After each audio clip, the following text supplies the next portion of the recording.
ഓം കാർപ്പണ്യദോഷോപഗതസ്വഭാവക പൃച്ഛാമിത്തം ധർമ്മസമൂഢചേതക യശ്രേയസ്യാ നിശ്ചിതം രോഹിതന്മേ ശിഷ്യസ്തേഹം ഛാതിമാം താം പ്രപന്നം. ഓം നമോ ഭഗവതേ വാസുദേവായ. ഓം നമോ ഭഗവതേ വാസുദേവായ. ഓം ശ്രീകൃഷ്ണായ പരബ്രഹ്മണേ നമ. എല്ലാ സജ്ജനങ്ങൾക്കും ഗുരുവായൂരപ്പൻ്റെ നാമത്തിൽ സാഷ്ടാംഗ പ്രണാമം. ഇന്ന് നമുക്ക് ജ്ഞാനയോഗം ആരംഭിക്കുകയാണ്. ജ്ഞാനയോഗം എന്ന് പറഞ്ഞാൽ ഭക്തിയോഗ സിദ്ധിയാണ് ജ്ഞാനം. യഥാർത്ഥ ഭക്തിയോഗ സിദ്ധി എന്ന് പറയുന്നത് പരമാത്മ ജ്ഞാനമാണ്. ആ ജ്ഞാനത്തിൽ ഏറ്റവും ആദ്യം നമ്മൾ അറിയേണ്ടത് നമ്മുടെ ശരീരത്തെ പറ്റിയാണ്.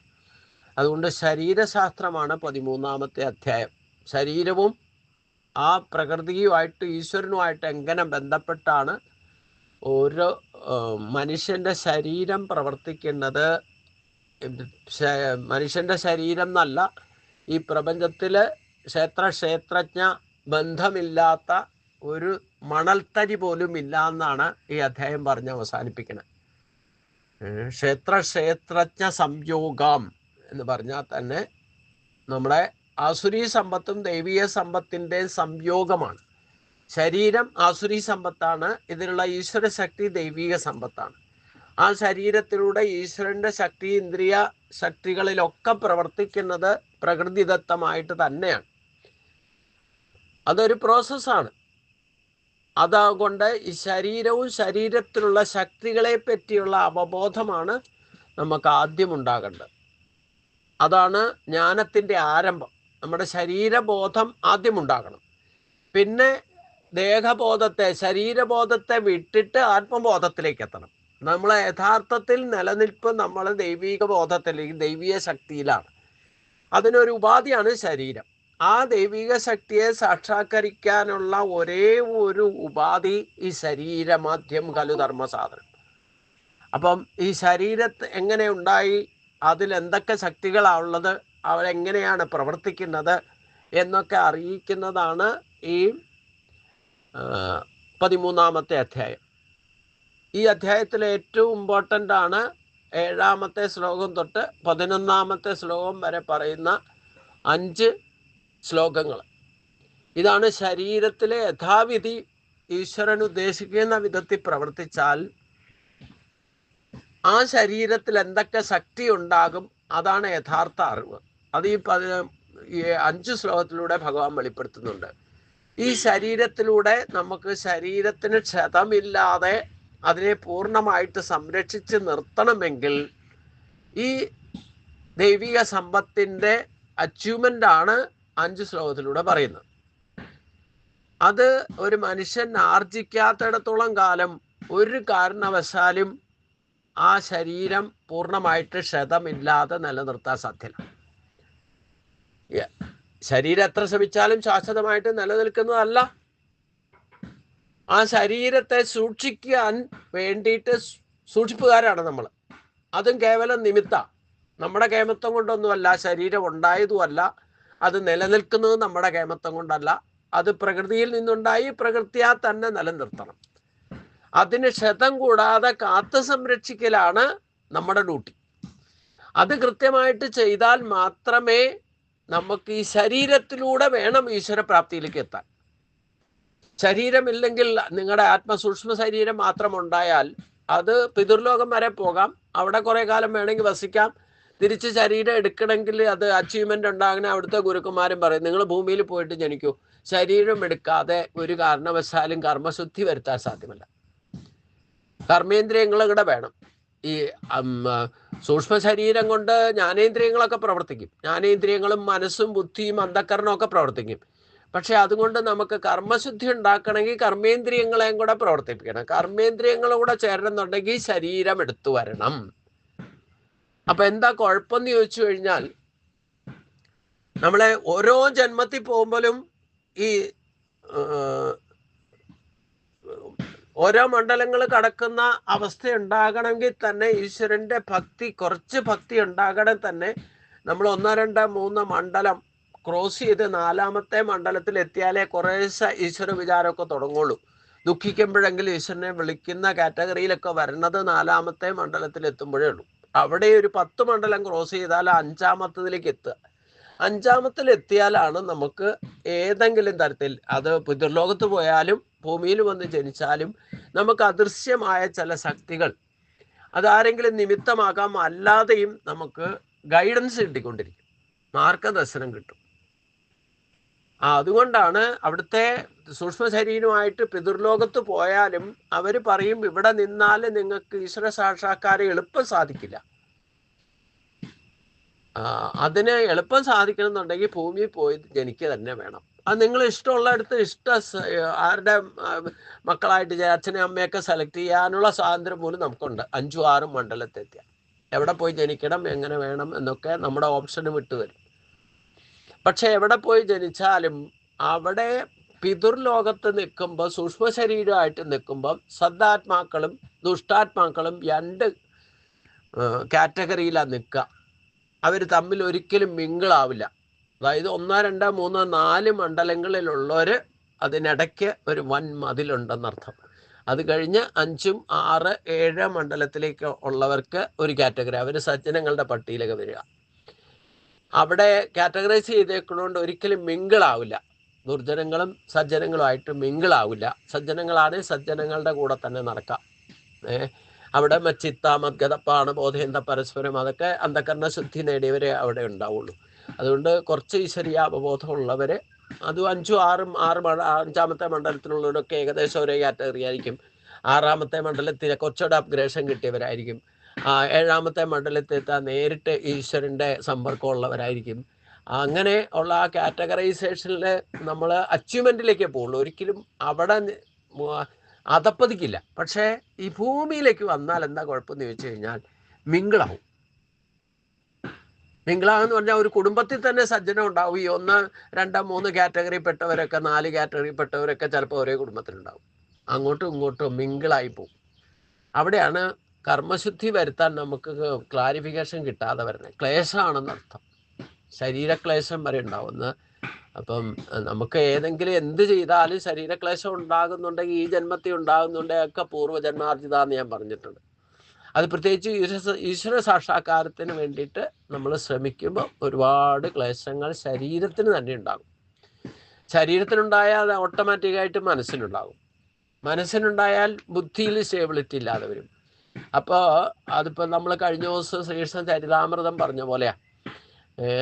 സൂര്യൻ്റെ ശക്തി കൊണ്ട് തന്നെയാണ് ഭൂമിയിലുള്ള എല്ലാ ജലാംശങ്ങളിൽ നിന്നും ആ ജലാംശത്തെ 8 മാസം കൊണ്ട് അത് സംഭരിച്ച് ബാഷ്പീകരണത്തിലൂടെ സംഭരിച്ച് വയ്ക്കുന്നതാണ് മേഘപടലങ്ങളാകുന്നത്. ഇത് സൂര്യൻ്റെ ഒരു പ്രോസസ്സാണ്. സൂര്യൻ തന്നെയാണ് ഈ ബാഷ്പീകരണം നടത്തുന്നതും അതിനെ ശേഖരിച്ചു വെക്കുന്നത്, മേഘങ്ങളായിട്ട് മാറുന്നത്. അതേ മേഘം ഒരു ലിമിറ്റ് കഴിഞ്ഞു കഴിഞ്ഞാൽ ഈ സൂര്യൻ്റെ ശക്തിയെ പോലും മറയ്ക്കും. എന്ന് പറഞ്ഞ പോലെ നമ്മുടെ സ്വഭാവം കൊണ്ട് ആസുരി സമ്പത്തിൻ്റെ പിന്നാലെ പോകുന്നുണ്ട്. നമുക്ക് കിട്ടുമ്പോൾ ദൈവിക സമ്പത്തും 50% ഈക്വലൈസേഷനിലാണ് കിട്ടിയിരിക്കുന്നത്. അത് ശരീരം ആസുരി സമ്പത്താണ്. അതുകൊണ്ട് ഇന്ദ്രിയ ഭോഗസുഖങ്ങൾ അനുഭവിക്കാൻ വേണ്ടിയിട്ടുള്ള കൾച്ചർ ഡെവലപ്പ് ചെയ്യുന്നതനുസരിച്ച്, പ്രത്യേകിച്ച് ഈ മിങ്കിളും കൂടെ ആകുമ്പം, ഈ നല്ല ആൾക്കാരും ചീത്ത ആൾക്കാരും ഒക്കെ മിങ്കിളായിട്ട് കഴിയുമ്പം അറിഞ്ഞോ അറിയാതെയോ ഒക്കെ കർമ്മബന്ധനങ്ങൾ ഇങ്ങനെ വന്നുകൊണ്ടിരിക്കും. അപ്പോൾ സ്വഭാവശുദ്ധിയും ഇല്ലേ, കർമ്മശുദ്ധിയൊക്കെ നഷ്ടപ്പെട്ടുകൊണ്ടേയിരിക്കും. അപ്പം ഈ കുറേശ്ശെ സൂര്യൻ എപ്രകാരമാണോ തൻ്റെ ശക്തി കൊണ്ട് തന്നെ ബാഷ്പീകരണം നടത്തി മേഘപടലങ്ങളെ ശേഖരിച്ച് വെച്ച് അത് പിന്നെ തൻ്റെ ശക്തിയെ പോലും മറയ്ക്കുന്നത് പോലെ, നമ്മുടെ സ്വഭാവം കൊണ്ട് തന്നെ ഈ ആസുരി സമ്പത്തിൻ്റെ ഡെവലപ്മെൻറ്റ്, അതിൻ്റെ പോഷണം കൊണ്ട് അത് കുറേശ്ശെ അനേക ജന്മങ്ങളിൽ കൾച്ചർ ഡെവലപ്പ് ചെയ്ത് യഥാർത്ഥ ഈശ്വര ശക്തിയെ, ദൈവീയ സമ്പത്തിനെ മറച്ചു കളയും. ഈ മറിഞ്ഞു പോയിരിക്കുന്ന ആ ഈശ്വര ശക്തിയെ തിരിച്ചു കൊണ്ടുവരണമെങ്കിൽ എപ്രകാരമാണോ, അതും പ്രകൃത്യാ തന്നെ സംഭവിക്കുക. എപ്പോൾ സംഭവിക്കുമെന്ന് പറയാൻ പറ്റുമൊന്നുമില്ല, ഏത് ജന്മത്തിലാണെന്ന് പറയാൻ പറ്റില്ല. എപ്രകാരമാണോ സൂര്യൻ ഈ കാർമേഘങ്ങളെ സ്വീകരിച്ച് തൻ്റെ ശക്തിയെ പോലും മറയ്ക്കുന്ന അവസ്ഥ ഉണ്ടാകുമ്പോൾ പിന്നെ കാറ്റ് വന്നിട്ട് ഈ മേഘപടങ്ങളെ കുറേശ്ശെ അത് എടുത്തുകൊണ്ട് പോകും. പിന്നെ കുറേ കാലത്തേക്ക് മൺസൂണെന്നോ ഇല്ല ഈ വർഷകാലം എന്നൊക്കെ നമ്മൾ പറയുന്ന ആ കാലത്താണ്. പിന്നെ കുറച്ച് ഇപ്പം തന്നെ സൂര്യൻ മറിഞ്ഞായിരിക്കണേ. അല്ലേ? സൂര്യപ്രകാശം ഇല്ല, അവിടെ വെയിൽ തെളിയുന്നില്ല, എന്നാൽ മഴയില്ല താനും. അപ്പൊ എപ്പം മഴ പെയ്ത് അത് ക്ലിയർ ആകുന്നോ അപ്പൊ സൂര്യനെ കാണാൻ പറ്റും എന്ന് പറഞ്ഞ പോലെ നമ്മളിലുള്ള ആസുരി സമ്പത്തിനെ നമ്മൾ കർമ്മങ്ങളെ കൊണ്ട് ശുദ്ധീകരിച്ചാൽ നമ്മുടെ ആത്മശക്തി ആദിത്യവൻ സൂര്യനെ പോലെ പ്രകാശിക്കുന്ന 5-ാം അധ്യായത്തിൽ നമ്മൾ കണ്ടത്. അപ്പോ അതിനൊക്കെ ഈ ശരീരമാധ്യം ഖലു ധർമ്മസാധനം. കർമ്മം കൊണ്ടല്ലാതെ കർമ്മത്തിന് ശുദ്ധി വരുത്താൻ സാധ്യമല്ല. ആ കർമ്മം ചെയ്യണമെങ്കിൽ കർമ്മേന്ദ്രിയങ്ങൾ വേണം. ആ കർമ്മേന്ദ്രിയങ്ങളെല്ലാം പഞ്ചകർമ്മേന്ദ്രിയങ്ങളും കൃത്യമായിട്ട് പ്രവർത്തിക്കുന്ന ഒരു ശരീരത്തിനുടമയായിരിക്കണം.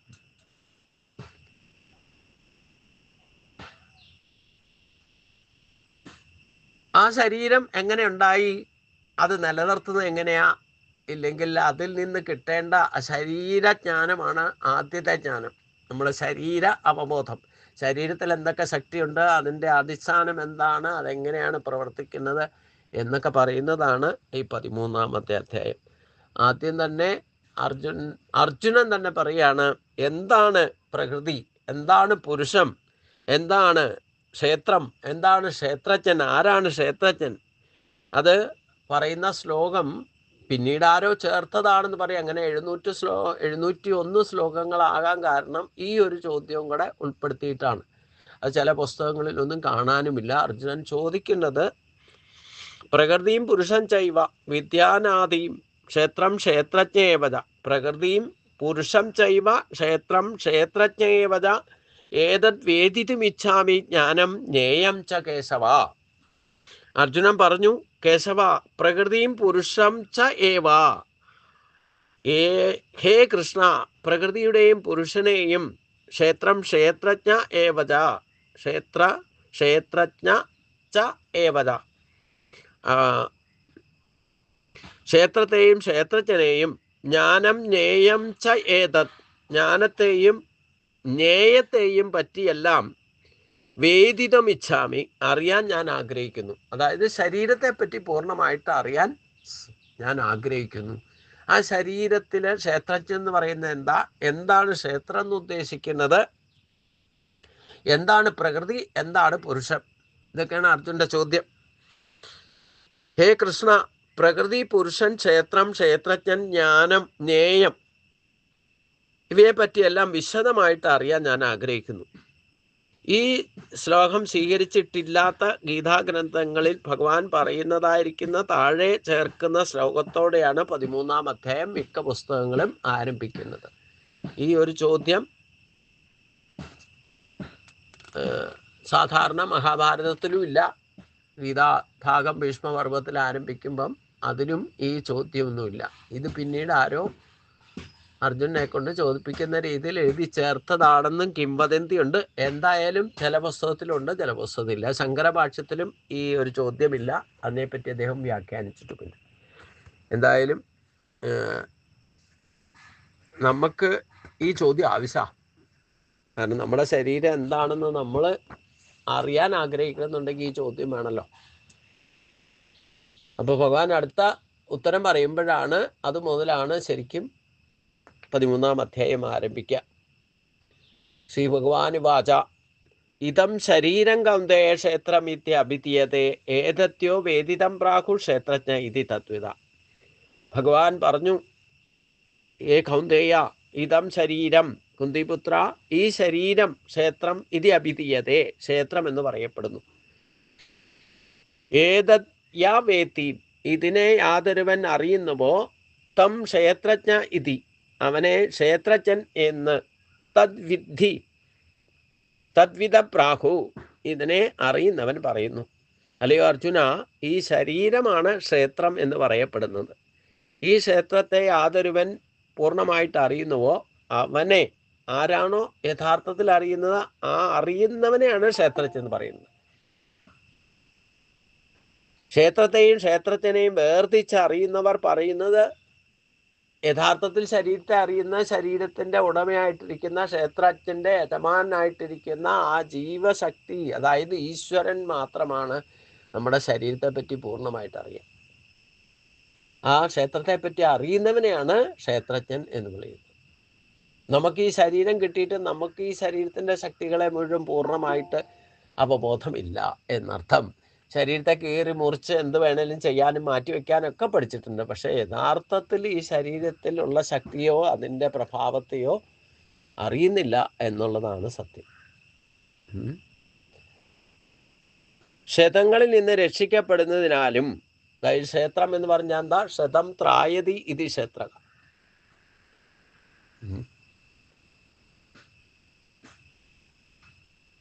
ക്ഷതമുണ്ടാകാതെ കാത്തു സംരക്ഷിക്കാൻ ശരീരം, അതിനുള്ളതിനാണ് ക്ഷേത്രം എന്ന് പറയുന്നത്.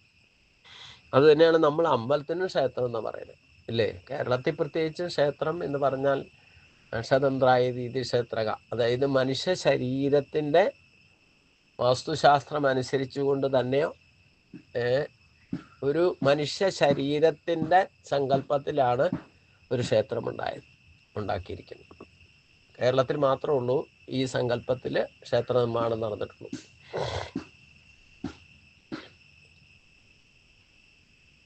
കാരണം എന്താ? നമ്മുടെ ശരീരം ക്ഷേത്രമാണെങ്കിൽ അത് യഥാവിധി സംരക്ഷിച്ചാൽ നമ്മുടെ ശരീരത്തെ ജീവസംരക്ഷണം സാധ്യമാകണമെങ്കിൽ ഈ ശരീരത്തിന് ക്ഷതം കൂടാതിരിക്കണം.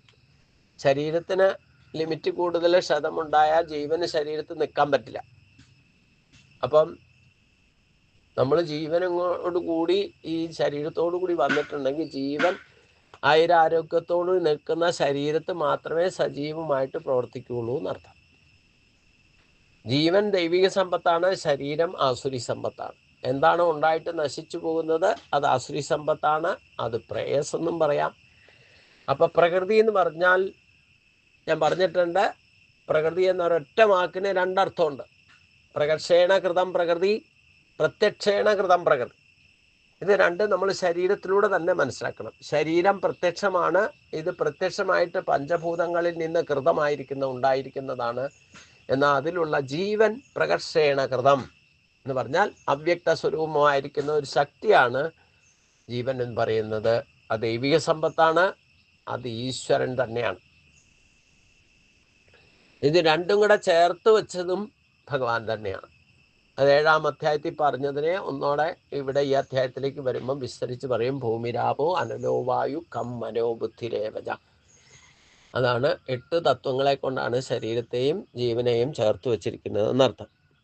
അപ്പം അതുകൊണ്ട് ക്ഷതങ്ങളിൽ നിന്ന് രക്ഷിക്കപ്പെടുന്നതിനാലും ക്ഷയം നാശം ഉള്ളതാകയാലും വിളഭൂമി പോലെ, അതായത് ഒരു ഫീൽഡ് കൃഷിഭൂമി പോലെ കർമ്മഫലങ്ങളെ ജനിപ്പിക്കുക എന്ന ധർമ്മം ഉള്ളതിനാലും ശരീരത്തെ ക്ഷേത്രം എന്ന് വിളിക്കപ്പെടുന്നു. ജഡവസ്തു സംഘാതമായ ശരീരം സചേതനമാക്കുന്നത് ജീവചൈതന്യത്താലാണ്. ആ ജീവചൈതന്യം ആണ് ക്ഷേത്രജ്ഞൻ എന്നറിയപ്പെടുന്നത്.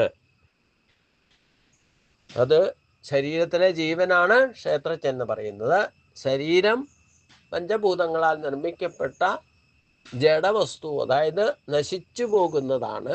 അതിൽ ജീവചൈതന്യം എത്ര കാലം നിൽക്കുന്നോ അത്രേ കാലേ ശരീരത്തിൻ്റെ നിലനിൽപ്പും ഉള്ളൂ എന്നാണ് അർത്ഥം. ക്ഷേത്രജ്ഞം ചാഭിമാംബീതി സർവക്ഷേത്രേഷു ഭാരത ക്ഷേത്രജ്ഞയോ ജ്ഞാനം എത്തജ്ഞാനം മതം മമ.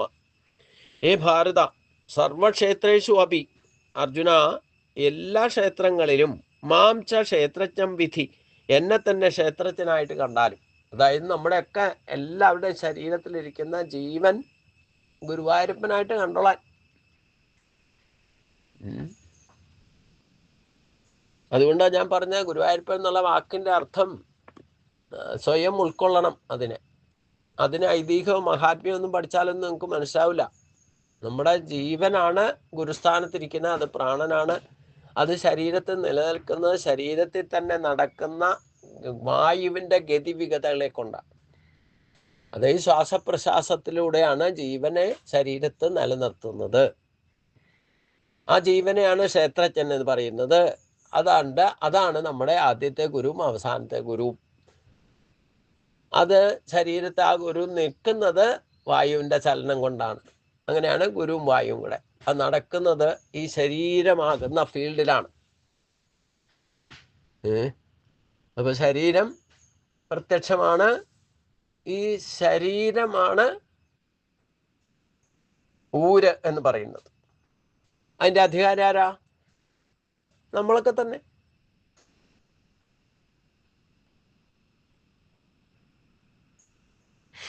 അപ്പം അതുകൊണ്ട് അല്ലയോ അർജുന, എല്ലാ ശരീരങ്ങളും എന്നെ തന്നെ ക്ഷേത്രജ്ഞനായിട്ട് അറിഞ്ഞാലും ക്ഷേത്രത്തെയും ക്ഷേത്രജ്ഞനെയും കുറിച്ചുള്ള അറിവ് തന്നെയാണ് ജ്ഞാനം എന്ന് എൻ്റെ അഭിപ്രായം.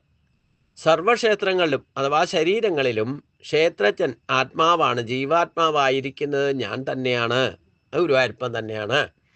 ക്ഷേത്രത്തെയും ക്ഷേത്രജ്ഞനെയും സംബന്ധിച്ച് ശരിയായ അറിവ് തന്നെയാണ് യഥാർത്ഥ ജ്ഞാനം. ഈ അറിവാണ്. ശരീരത്തിലെ ജീവൻ ആണ് ക്ഷേത്രജ്ഞൻ എന്ന് പറയുന്നത്. ആ ശരീരത്തിലിരിക്കുന്ന ജീവചൈതന്യം ഭഗവാൻ തന്നെയാണെന്ന് പറയും. ഈ അറിവാണ് യഥാർത്ഥത്തിലുള്ള ജ്ഞാനം. ഇത് ഒരു സ്കൂളിൽ പോയി പഠിച്ചാലോ ഇല്ലെങ്കിൽ നമ്മളൊരു പരീക്ഷ എഴുതി പാസ്സായി സർട്ടിഫിക്കറ്റ് കിട്ടി എന്ന് പറഞ്ഞാലൊന്നും കിട്ടുന്ന ജ്ഞാനമല്ല. ഇത് അവരവർക്ക് ബോധ്യം വരണ ഒരു ജ്ഞാനം. അതെന്ന് വരെ ബോധ്യം ഉറപ്പിക്കുന്നില്ലയോ അന്ന് വരെ നിങ്ങൾക്ക് ഈശ്വര സാക്ഷാത്കാരം സാധ്യമല്ല എന്നർത്ഥം. ഇതെല്ലാ ക്ഷേത്രങ്ങളിലും എല്ലാ ജീവജാലങ്ങളിലും ഈ ജീവചൈതന്യം ഉണ്ടെന്നർത്ഥം. അപ്പം അതുകൊണ്ട് തക്ഷേത്രം യത് യാദൃച്ഛേ യദ്കാരി അതശ സചയോജൽ പ്രഭാവശ തത് സമാസേനമേവ ശൃണു.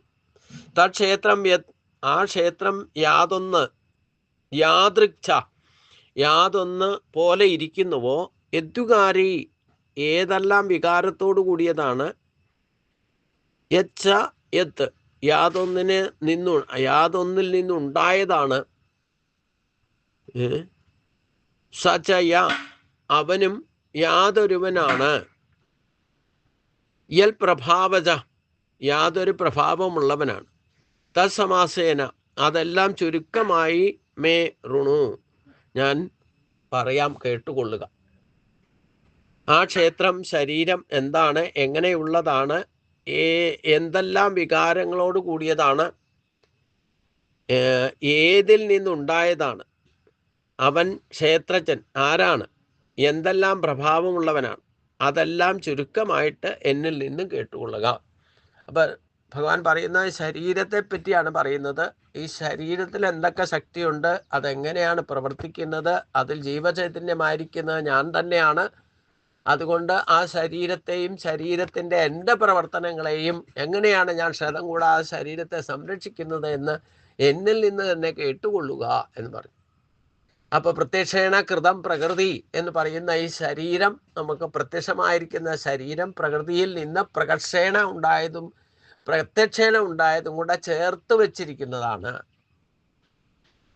അതെങ്ങനെയൊക്കെ ഉണ്ടായി, എങ്ങനെയൊക്കെയാണ് ചേർത്ത് വച്ചിരിക്കുന്നത്, എന്തെല്ലാം ഘടകങ്ങൾ അതിനെ ഉപയോഗിച്ചിട്ടുണ്ട്, എന്തെല്ലാം ഇൻഗ്രീഡിയൻസ് ഉപയോഗിച്ചിട്ടാണ് ശരീരത്തെയും ജീവനെയും ചേർത്ത് വച്ചിരിക്കുന്നത്, അതിലെ പ്രകൃതി ഘടകങ്ങൾ എന്തൊക്കെയാണ്, എന്താണ് ഈശ്വരൻ്റെ ശക്തി എന്നൊക്കെ വേർതിരിച്ച് ഞാൻ പറയാം, പ്രത്യേകമായിട്ട് വിവരിച്ച് പറയാം. അത് കേട്ടുകൊള്ളുക എന്നാണ് ഭഗവാൻ പറയുന്നത്. ഋഷഭിർ ബഹുദാഗീതം ചന്തോഭിർ വിവിധൈപ്രദ ബ്രഹ്മസൂത്ര പദശൈവ ഹേതുമൽ ഭവർ വിനശ്യതൈ. ഋഷഭി ബഹുദാം ഋഷികളാൽ പല പ്രകാരത്തിൽ, വിവിധൈ ചന്തോഭി വിവിധങ്ങളായിട്ടുള്ള ഛന്ദസ്സുകളാലും, ഹേതുമൽ ഭവി വിനശ്യതൈ യുക്തിയുക്തങ്ങളും നിശ്ചിതപൂർണവുമായിരിക്കുന്ന ബ്രഹ്മസൂത്ര പദൈശൈവ പൃഥ്വിക് ഗീതം ബ്രഹ്മസൂത്ര പദങ്ങളാലും പ്രത്യേകം ഗാനം ചെയ്യപ്പെട്ടിട്ടുണ്ട്. അതായത് ഋഷികളാലും ഇല്ലെങ്കിൽ ബ്രഹ്മസൂത്രം മുതലായ ഗ്രന്ഥങ്ങളിലൂടെ ഈ ശരീരശാസ്ത്രത്തെപ്പറ്റിയും അതിൻ്റെ പ്രവർത്തനത്തെപ്പറ്റി ഇതിനു മുമ്പും ഋഷികളാൽ പ്രോക്തം ചെയ്തിട്ടെന്ന് പറഞ്ഞാൽ അവർ വിശദീകരിച്ചിട്ടുണ്ട്. ക്ഷേത്രജ്ഞ തത്വം ഋഷികളാൽ പല പ്രകാരത്തിൽ വിവിധങ്ങളായിട്ടുള്ള ഛന്ദസ്സുകളാലും യുക്തിയുക്തങ്ങളും സുനിശ്ചിതങ്ങളുമായ ബ്രഹ്മസൂത്ര വാക്യങ്ങളാലും പ്രത്യേകമായിട്ട് വിവേചിച്ച് പ്രതിപാദിക്കപ്പെട്ടിട്ടുണ്ട്. ഇത് ഭഗവാൻ പുതിയതായിട്ട് പറയുന്നതല്ല. ഇതിനു മുമ്പേ ഈ ശരീരശാസ്ത്രമൊക്കെ ഋഷികളാൽ നമ്മുടെ അടുത്തേക്കൊക്കെ വേദശാസ്ത്രങ്ങളിലൂടെയും ഛന്ദസ്സുകളായിട്ടും ഒക്കെ പറഞ്ഞു തന്നിട്ടുണ്ട്. ബ്രഹ്മസൂത്രത്തിൽ പ്രത്യേകിച്ച് ശങ്കരാചാര്യരൊക്കെ ആദ്യം ഭാഷ എഴുതി തന്നെ ബ്രഹ്മസൂത്രത്തിൻ്റെ ഭാഷ്യമാണ് എഴുതുന്നത്. ഗുരുവിൻ്റെ നിർദ്ദേശപ്രകാരം ബ്രഹ്മസൂത്രത്തിന് ഭാഷ എഴുതി. അതിനുശേഷം പിന്നീടാണ് ഗീതയ്ക്ക് ഭാഷ എഴുതിയത്. അപ്പോൾ അതുകൊണ്ട് മഹാഭൂതാന്യഹങ്കാരോ ബുദ്ധിരവ്യക്തമേവ ച ഇന്ദ്രിയാണി ദശൈകം ച പഞ്ചേന്ദ്രിയ ഗോചര ഇച്ഛാദോഷ സുഖം ദുഃഖം സംഗസ്ഥ ചേതനാതൃതി ഏതക്ഷേത്രം സമാസേന സവികാരമുദാഹൃതം. മഹാഭൂതാന്യഹങ്കാരോ ബുദ്ധിരവ്യക്തമേവ ച ഇന്ദ്രിയാണി ദശൈകം ച പഞ്ചേന്ദ്രിയ ഗോചര ഇച്ഛാദോഷ സുഖം ദുഃഖം സംഗസ്ഥ ചേതനാതൃതി ഏതക്ഷേത്രം സമാസേന സവികാരമുഖേ. അപ്പം യുക്തിയുക്തങ്ങളായിട്ടുള്ള ഛന്ദസ്സുകളാലും വേദോക്തങ്ങളായിട്ടുള്ള പ്രകാരത്തിൽ വിവിധ പ്രകാരത്തിൽ ഋഷികളും ഇല്ലെങ്കിൽ ബ്രഹ്മസൂത്രവാക്യങ്ങളാലും ശരീരശാസ്ത്രത്തെ പറ്റി വിവേചിച്ച് ഇതിനു മുമ്പ് തന്നെ പ്രതിപാദിക്കപ്പെട്ടിട്ടുണ്ട് എന്ന് പറയുന്നു. അത് ഞാൻ ഒന്നോടെ ലളിതമായിട്ട് പറഞ്ഞു തരാമെന്ന് പറഞ്ഞുകൊണ്ട് പറയുന്നതാണ്. 2 ശ്ലോകത്തിലൂടെ ആണ് ശരീരം എന്താണെന്ന് പറയും. മഹാഭൂതാന്യ അഹങ്കാരോ ബുദ്ധിരവ്യക്തമേവ ച ഇന്ദ്രിയാണി ദശൈകം ച പഞ്ചേന്ദ്രിയ ഗോചര ഇച്ഛാദോഷ സുഖം ദുഃഖം സംഘസ്ഥ ചേതനാതൃതി ഏതക്ഷേത്രം സമാസേന സവികാരമുദാഹൃതം. ഇതേ കാര്യം തന്നെ 7-ാം അധ്യായത്തിൽ ഒറ്റ ശ്ലോകത്തിൽ ഭഗവാൻ പറഞ്ഞു. അതൊന്നോടെ വിസ്തരിച്ച് പറയാണ് ഇവിടെ. ഭൂമിരാപോ അനലോ വായുഖം മനോബുദ്ധിരേവജ അഹങ്കാരം ഇതിയമ്മേ ഭിന്നാ പ്രകൃതിരഷ്ടത എന്ന് പറഞ്ഞു. അതായത് പഞ്ചഭൂത തത്വങ്ങളും മനസ്സ് ബുദ്ധി അഹങ്കാരം ഇങ്ങനെ അഷ്ടബന്ധമിട്ടാണ് ജീവനെയും ശരീരത്തെയും ചേർത്ത് വെച്ചിരിക്കുന്നത് എന്ന് പറഞ്ഞു. അതിൽ ഒന്നോടെ എലാബറേറ്റ് ചെയ്ത് പറയാണ് എന്തൊക്കെയാണ്. മഹാഭൂതാനി പഞ്ചമഹാഭൂതങ്ങൾ, അഹങ്കാരം എന്ന് പറഞ്ഞാൽ അഹംബോധം, ഞാനെന്ന ബോധം, ബുദ്ധി അഹങ്കാര കാരണമായിരിക്കുന്ന മഹത്തത്വം, അതാണ് ബുദ്ധി എന്ന് പറയുന്നത്. പിന്നെ അവ്യക്തമേവച വാസനാസഞ്ചയമാണ് മൂലപ്രകൃതി എന്ന് പറയുന്നത്. വാസനാസഞ്ചയം എന്ന് പറഞ്ഞാൽ നമ്മൾ ഒരു ശരീരം വിട്ടിട്ട് വേറൊരു ശരീരത്തിലേക്ക് പോകുമ്പം നമ്മൾ മരണം സംഭവിക്കുന്ന സമയത്ത് ഏതേത് വിഷയങ്ങളാണോ വാസനാബലം ഉള്ളത് അത് ഇന്ദ്രിയങ്ങളും മനസ്സിലും ബുദ്ധിയിലും നിൽക്കുക, അന്ധകരണത്തിലാണ് നിൽക്കുക. ഈ മനസ്സും ബുദ്ധിയും കൂടെ ചേർന്നിട്ടാണ് ജീവനെ വലിച്ചുകൊണ്ട് പോയിട്ട് അടുത്ത ഈ വാസനാബലത്തിൽ അനുഭവിക്കാൻ തക്കവണ്ണമുള്ള ശരീരത്തിലേക്ക് ഉണ്ടാക്കും. നമ്മുടെ ശരീരം ഏത് തരത്തിൽ ഡെത്ത് സംഭവിച്ചാലും ആ ശരീരത്തിൽ നിന്ന് ജീവൻ വേർപെട്ടാൽ ഒരു ഗന്ധമുള്ള പൂവിൽ നിന്ന് വായു ഗന്ധത്തെ എടുത്തുകൊണ്ട് പോകുന്നത് പോലെ എന്നതിനു മുമ്പ് ഭഗവാൻ പറഞ്ഞിട്ടുണ്ട്. അത് 15-ാം അധ്യായത്തിൽ ഒന്നുകൂടെ പറയുന്നുണ്ട്. നമ്മുടെ ശരീരത്തിലുള്ള ജീവനെ മനസ്സും ബുദ്ധിയും അഹംബോധവും കൂടെ ചേർന്നിട്ടാണ്. മനസ്സെന്ന് പറയുമ്പോഴത്തെ അതിൽ ഇന്ദ്രിയ ശക്തിയും ഇൻവോൾവ് ആണ്. ഇന്ദ്രിയ ശക്തികളിലാണ് വിഷയവാസന കിടക്കുന്നത്. ഏത് വിഷയങ്ങളിൽ എന്താണോ വാസനാബലം സൃഷ്ടിച്ചിരിക്കുന്നത് അത് മനസ്സിൽ ഡിപ്പെൻഡ് ചെയ്ത് നിൽക്കും. വിശ്വരൂപം പറഞ്ഞു കഴിഞ്ഞപ്പം മനസ്സിന്റെ പ്രാധാന്യം എന്താന്ന് ഭഗവാൻ ആരാന്ന് 3 ശ്ലോകത്തിലൂടെ പറഞ്ഞു കഴിഞ്ഞപ്പം അർജുനൻ പറയുന്നുണ്ട്. ഭഗവാനെ പ്രകീർത്തിക്കാൻ തുടങ്ങണതേ പറഞ്ഞ എന്താ, സ്ഥാനേ ഹൃഷീകേശ എന്നാ പറഞ്ഞത്. അപ്പൊ സ്ഥാനേ ഹൃഷീകേശ എന്ന് പറഞ്ഞാൽ ഇന്ദ്രിയങ്ങളുടെ ഈശ്വര എന്നാണ് പറഞ്ഞത്. ഏത് സ്ഥാനത്ത് നിൽക്കുന്നത്? ഇന്ദ്രിയങ്ങളുടെ ഈശ്വരൻ എന്ന് പറയുന്നത് എന്താ? ഇന്ദ്രിയങ്ങളിൽ മനസ്സ് ഞാനാകുന്നു വിഭൂതിയോത്തി ഭഗവാൻ പറഞ്ഞിട്ടുണ്ട്. അപ്പൊ ഇന്ദ്രിയങ്ങളുടെ ഈശ്വരൻ നിൽക്കുന്ന സ്ഥാനം എവിടെയാ? മനസ്സ്. അപ്പൊ മനസ്സാണ് ഇവിടെ സ്ഥാനം എന്ന് പറഞ്ഞത്. അപ്പൊ മനസ്സിലാണ് ഇന്ദ്രിയങ്ങളുടെ ശക്തി നിൽക്കുന്നത്. അതായത് ഏത് വിഷയത്തിലാണോ ബലം നിൽക്കുന്നത് അത് മനസ്സിലായിരിക്കും അർത്ഥം.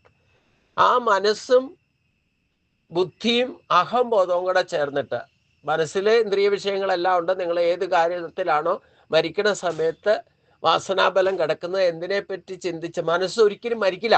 നിങ്ങൾ ശരീരത്തിന് എന്തും ജീർണത വന്നാലും വേണ്ടില്ല, മനസ്സിന് മരണമില്ല. കാരണം ഈശ്വരന്റെ വിഭൂതിയാണ്. ആ മനസ്സിലായിരിക്കും ഇന്ദ്രിയ ശക്തികൾ നിൽക്കുന്നത്, ഡിപ്പെൻഡ് ചെയ്ത് നിൽക്കുക. അപ്പം മനസ്സും ബുദ്ധിയും അഹങ്കാരം ഇത് 3 കൂടെ ചേർന്നാലാണ് അന്ധകരണം. ഇത് ചേർന്നിട്ടാണ് ജീവനെ പിന്നെ ഊർധമൂലത്തിലേക്ക് വലിക്കുക, താഴെ വിടില്ല. ഊർധമൂലത്തിലേക്ക് വലിച്ചുകൊണ്ട് പോയിട്ട് അത് സാധാരണഗതിയിൽ ഒരിടത്ത് സംഭവിച്ചാൽ 1 വർഷം വരെയാണ് ജീവൻ ഈ അന്തരീക്ഷത്തിൽ തന്നെ പ്രോസസ്സിൽ നിൽക്കും. അവിടെയാണ് ഈ വാസനാബലം അനുസരിച്ചുകൊണ്ട് ഏത് ശരീരം എവിടെയാണ് ജനിക്കേണ്ടതെന്നുള്ള നമ്മുടെ പ്രഡീഷൻ മുഴുവൻ, അതായത് നമ്മുടെ അടുത്ത ബാലൻസ് ഷീറ്റ് റെഡിയാകണത് ഈ 1 വർഷക്കാലം കൊണ്ടാണ്. അത് റെഡിയായി കഴിഞ്ഞാൽ നേരെ ഊർദ്ധമൂലത്തിൽ ബ്രഹ്മലോകം കടന്നു പോകും. ഊർദ്ധമൂലത്തിൽ എത്തിയാൽ അവിടെ പിന്നെ കർമ്മബന്ധനം ഉണ്ടെങ്കിൽ നിൽക്കാൻ സമ്മതിക്കില്ല. അവിടെ എത്തിയാൽ ഒട്ടനെ അടുത്ത അപ്പോയിൻമെന്റ് കിട്ടും. പിന്നെ അവിടുന്ന് പെയ്യുന്ന മഴ ജലത്തിലൂടെ മേഘം വഴിയോ ആണ് ഭൂമിയിലേക്ക് തിരിച്ച് ഗുരുത്വാകർഷണത്തിൽ തന്നെ ഭൂമിയിലേക്ക് എവിടെയാണോ ജനിക്കേണ്ടത് അവിടം വരെ കാറ്റടിച്ചുകൊണ്ട് പോകും. എവിടെയാണോ ചെന്ന് വീഴേണ്ടത് അവിടെ തന്നെ വന്ന് വീഴും. അതൊക്കെ ജാതകത്തിലുണ്ടാവും അപ്പോയിൻമെന്റ്, എവിടെയാണ് വന്ന് ജനിക്കേണ്ടത്. പിന്നെ അത് ഭൂമിയിൽ വന്ന് വീണാൽ ജലത്തിലാണല്ലോ മുകളിൽ നിന്ന് വരണത്. ഇവിടെ വന്നാൽ ഭൂമിയിൽ എവിടെയാണോ വീണ്ടത് അവിടെ വന്ന് വീഴും. അവിടെ ഭൂമിയിൽ നിന്ന് പൊട്ടിമുളയ്ക്കുന്ന സസ്യലതാദികളിലൂടെ അന്നമായിട്ട് പരിണമിച്ച് അച്ഛനും അമ്മയും ആരായിരിക്കണം എന്നൊക്കെ അപ്പോയിൻമെന്റിന്റെ ഓർഡർ ഉണ്ടാവും. അച്ഛൻ കഴിക്കുന്ന അന്നത്തിലൂടെ, അതായത് സസ്യലതാദികളിൽ നിന്നുണ്ടാകുന്ന ഭക്ഷണ പദാർത്ഥമാണ് അന്നം എന്ന് പറയുന്നത്. അതിൽ പ്രവേശിച്ച് പുരുഷ ശരീരത്തിലെത്തും. അച്ഛനാരായിരിക്കണോ അവർ കഴിയുന്ന, അതാണ് ദാനേ പർ ലിഖാകെ ഖാനേ വാല കന്ന അന്ന് ഹിന്ദിക്കാർ പറഞ്ഞത്. മനസ്സിലായില്ലേ? എവിടെ നിന്ന് ഭക്ഷണം കഴിക്കണോ ഓരോ വറ്റിലും എഴുതിയിട്ടുണ്ട് ആരെവിടെ നിന്ന് കഴിക്കണം. അത് കഴിച്ചാൽ ആ ജീവൻ പുരുഷ ശരീരത്തിൽ പ്രവേശിക്കും. പിന്നെ ഓട്ടോമാറ്റിക്കായിട്ട് അപ്പം അന്നപ്രവേശം തുടങ്ങി. എവിടെ? ജലത്തിൽ പ്രവേശിച്ചത് തന്നെ അന്നദാനം, അന്നത്തിലേക്ക് പ്രവേശിച്ചു. പിന്നെ ഭക്ഷണ പദാർത്ഥത്തിൽ കയറിയാൽ അന്നമയമായ ശരീരം കിട്ടാൻ തുടങ്ങും അവിടുന്ന് തൊട്ട്.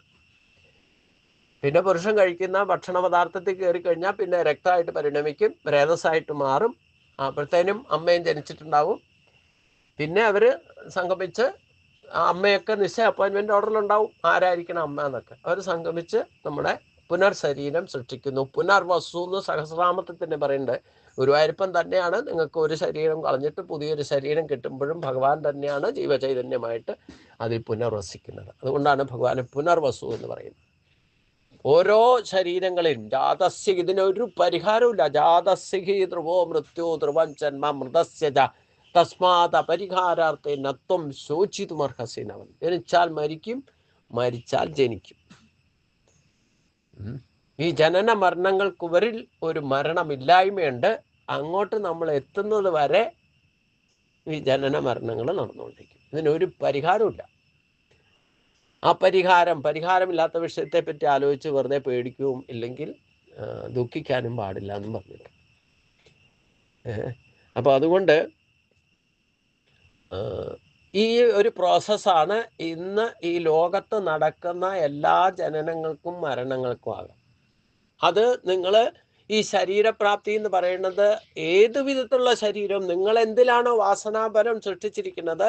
നമുക്ക് ഒരു ഗുണം എന്താണെന്ന് വെച്ചാൽ മനുഷ്യജന്മം കിട്ടുമ്പോൾ 84 ലക്ഷം തരം ജീവജാലങ്ങളുമായിട്ട് എല്ലാ കാറ്റഗറിയിലും ഒരു പ്രാവശ്യമെങ്കിലും ജനിക്കാത്ത ഒരു ജീവാത്മാവിന് മനുഷ്യജന്മം കിട്ടില്ല.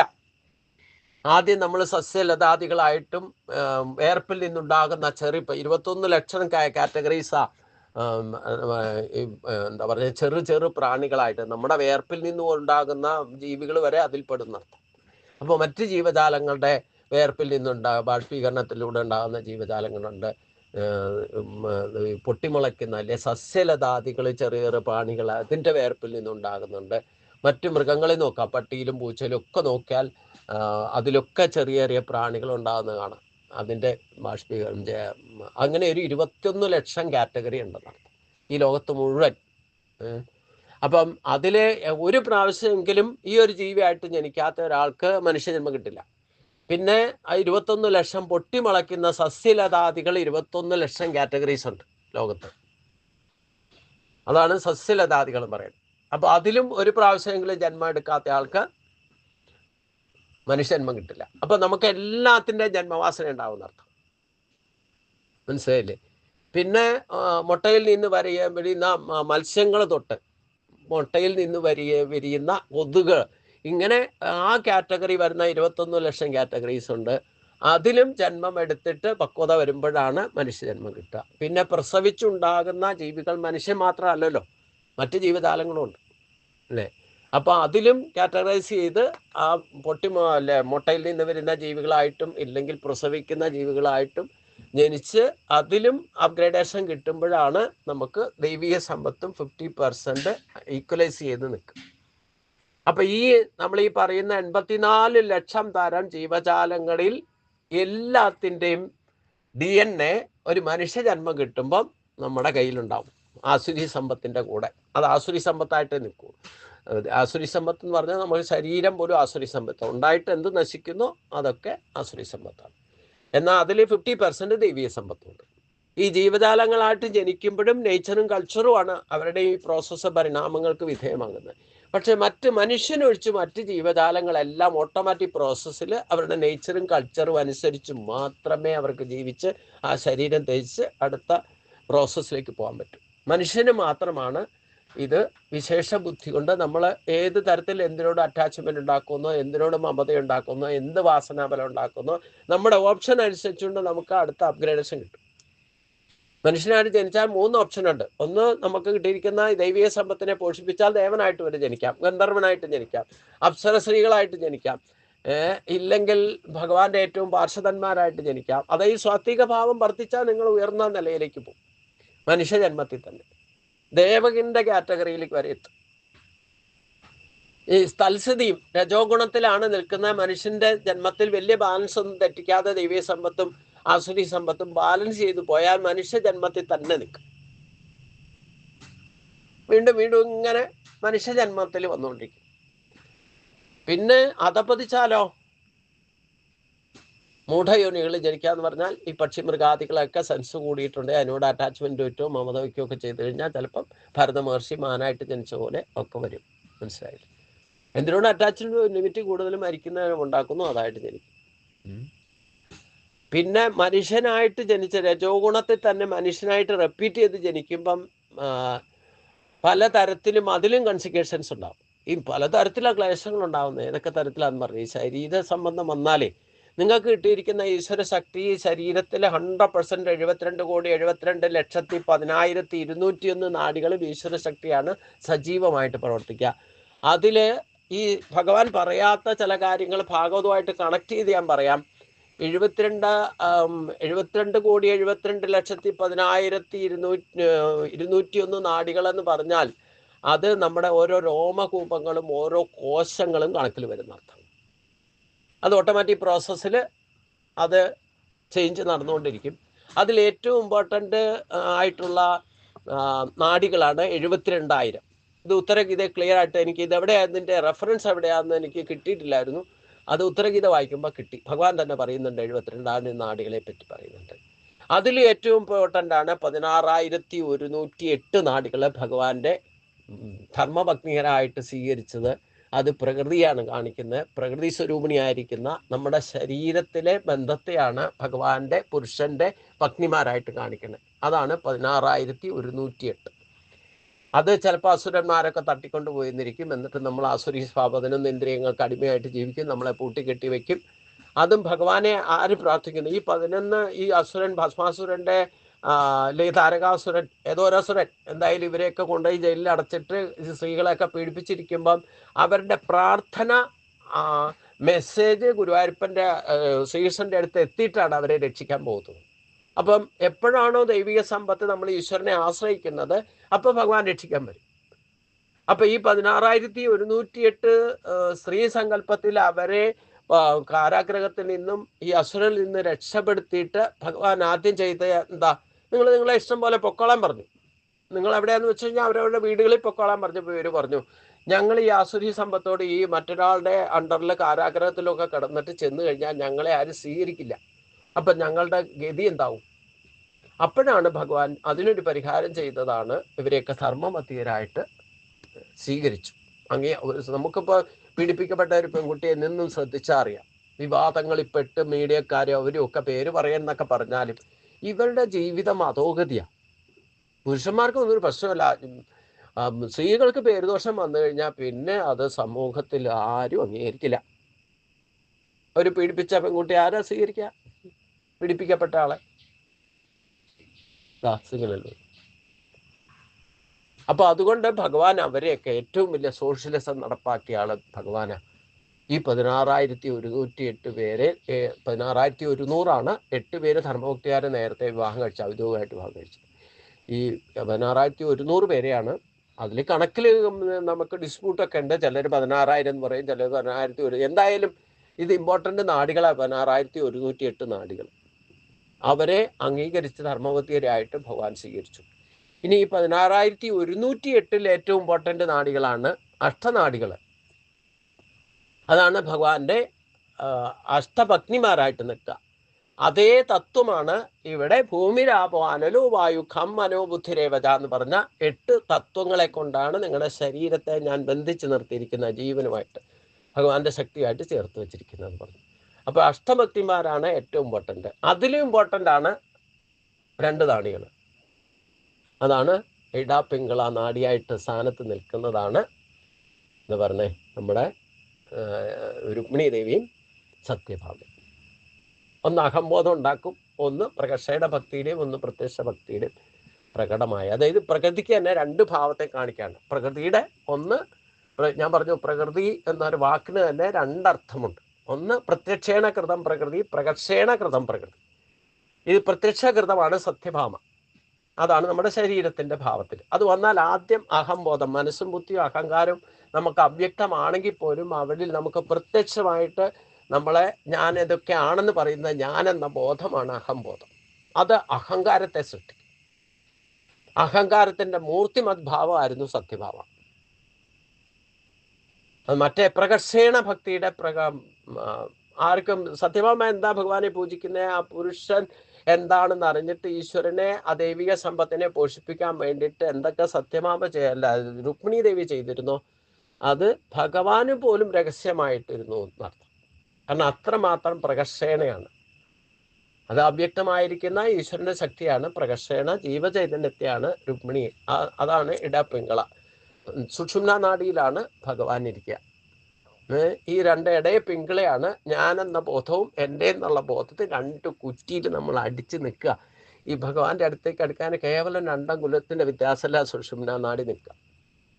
അതിൽ 1 അങ്കുലത്തിൽ ഞാനെന്ന ബോധവും 1 അങ്കുലത്തിൽ എൻ്റെ എന്നുള്ള ബോധവും. ഇത് 2ഉം കാരണമാണ് നമുക്ക് ഭഗവാനോട് ചേർക്കാൻ പറ്റാതിരിക്കുന്നത്. ഇതൊക്കെ ഈ ശരീരത്തിലാണ് സംഭവിക്കണമെന്ന് മനസ്സിലാക്കണം. അതിനെ ഈ ഇടയും പിങ്കളയും ഒന്നാക്കണം. അവിടെയാണ് ദ്വന്ദ്വമില്ലാതെ വരിക. അതാണ് അദ്വൈതാമൃതവർഷിണി. ഗീതയുടെ മോട്ടിവേഷൻ എന്ന് പറയുന്നത് അദ്വൈതാമൃതവർഷിണി. ഈ 2 ഭാവത്തെ ഒന്നാക്കി മാറ്റിയാൽ മതി. അതായത് ജനനത്തിനും മരണത്തിനും മുകളിൽ ഒരു മരണമില്ലായ്മയുണ്ട്. സത്യ അസത്യത്തിന് മുകളിൽ ഒരു സത്യമുണ്ട്. ശരി തെറ്റിന് മുകളിൽ ഒരു ശരിയുണ്ട്. ധർമ്മ അധർമ്മത്തിന് മുകളിൽ ഒരു ധർമ്മമുണ്ട്. ഇതാണ് അദ്വൈതം. അങ്ങോട്ട് എത്തണം നമ്മൾ. ഈ വിഘടനം ഇല്ലെങ്കിൽ ഈ വികല്പത്തിൽ നിൽക്കും. ഞാൻ എൻ്റെ എന്നുള്ള ഭാവത്തിൽ നിൽക്കുന്നിടത്തോളം കാലം ഒരു കാരണവശാലും ഈശ്വര സാക്ഷാത്കാരം സാധിക്കില്ല. പിന്നെ എന്താ, ഇത് സാക്ഷാത്കരിക്കണമെങ്കിൽ ആകെ ഒരു സാധനമുള്ളത് എന്താ? ഈ ശരീരമാധ്യം ഖലു ധർമ്മ സാധനം. ഈ ശരീരത്തിലൂടെ അല്ലാതെ നിങ്ങൾക്ക് ഈ 2നെ ഒന്നാക്കാൻ പറ്റില്ല. ശരീരബോധം ഉണ്ടോ അവിടെ 2ആവും. ഞാൻ എൻ്റെ എന്നുള്ള ഭാവം വരും. ഞാനിവിടുന്ന് ഏറ്റുപോയാൽ എനിക്കത് വരും. ഇവിടെ ഇരിക്കുമ്പോൾ ഉണ്ട്.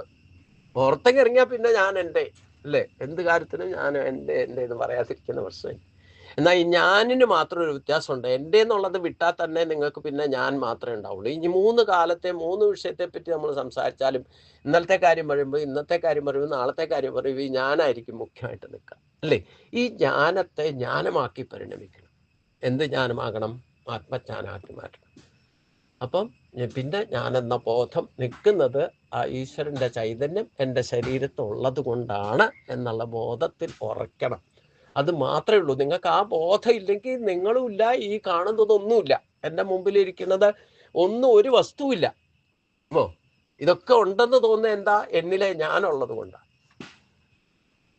അത് ശരീരം കൊണ്ട് സാക്ഷാത്കരിക്കണം. എന്നാൽ ഈ ശരീരം കൊണ്ട് സാക്ഷാത്കരിക്കും ഭക്തിപത്യം ഭഗവാൻ പറഞ്ഞു ഓർത്തിരിക്കുക. ക്ലേശോ അധിക തരസ്തേഷാം അവ്യക്ത സചേതസാം അവ്യക്താഗിതിർ ദുഃഖം ദേഹവിരവ്യാപ്യത. ഈ ശരീരക്ലേശം ഇത് ഈ പ്രകർഷണയുള്ള ഈശ്വരശക്തിയെ സാക്ഷാത്കരിക്കാൻ ശ്രമിക്കുമ്പം ഈ ശരീരം തന്നെ ക്ലേശമുണ്ട്. അത് നമുക്ക് ഈ ജന്മത്തിൽ ഉണ്ടാകുന്ന ഈശ്വര സാക്ഷാത്കാരത്തിന് വേണ്ടി ശ്രമിക്കുമ്പോഴും ഉണ്ടാകുന്ന ശരീരത്തിലുണ്ടാകുന്ന ക്ലേശങ്ങൾ മുഴുവൻ പൂർവജന്മാർജിതമായിരിക്കും.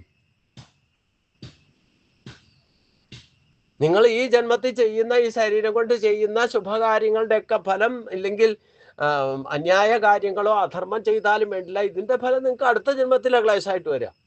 ഈ ജന്മത്തിൽ നിങ്ങൾക്ക് ഏത് തരത്തിൽ താപത്രയങ്ങളും ബന്ധനത്രയും ഉണ്ടാകുന്നുണ്ടെങ്കിൽ അതൊക്കെ പൂർവ്വജന്മത്തില കർമ്മഫല. എന്നാൽ ഈ ക്ലേശങ്ങൾ അനുഭവിച്ചുകൊണ്ട് തന്നെ അതിനെ ഓവർകം ചെയ്യാം. ഓവർകം ചെയ്യണം. അതിന് ശരീരമാധ്യമാണ്. അപ്പൊ ശരീരത്തിൽ എന്തൊക്കെയാ ഉള്ളേ? അതാണ് ഇനി ഭഗവാൻ പറയുന്നത്. പഞ്ചമഹാഭൂതങ്ങൾ, അഹംബോധം, മഹത്വത്വം എന്ന് പറയുന്നതാണ് ബുദ്ധി. ബുദ്ധി ആണ് മഹത്വത്വമായിട്ട് നിൽക്കുക. അതാണ് മഹത്വം. അഹംബോധത്തിനും മനസ്സിനും ആത്മാവിനും ഇടയ്ക്ക് നിൽക്കുന്നത് എന്തോ അതാണ് ബുദ്ധി. ആ ബുദ്ധി മഹത്താണ്. മഹത്വം എന്ന് പറഞ്ഞാൽ ഏറ്റവും ശ്രേഷ്ഠം. കാരണം നിങ്ങളൊരു ഏത് കാര്യത്തിലും തീരുമാനമെടുക്കുന്നത് മനസ്സുകൊണ്ടാണെങ്കിൽ ആ കാര്യം പ്രേയസിലേക്ക് പോകും. അതിൽ സ്റ്റേബിലിറ്റി ഉണ്ടാവില്ല. ശ്രേയസ് വേണം, ബുദ്ധി കൊണ്ട് തീരുമാനം എടുക്കണം. ബുദ്ധി കൊണ്ട് തീരുമാനം എടുക്കണമെങ്കിൽ മനസ്സുകൊണ്ട് വിവേചനം ചെയ്യണം. ഗുണവും ദോഷം തിരിച്ചറിയാതെ മനസ്സുകൊണ്ട് ഏത് കാര്യത്തിൽ തീരുമാനം എടുത്താലും അത് സക്സസ് ആകില്ല എന്നർത്ഥം. അഥവാ സക്സസ് ആയാലും താൽക്കാലികമായി.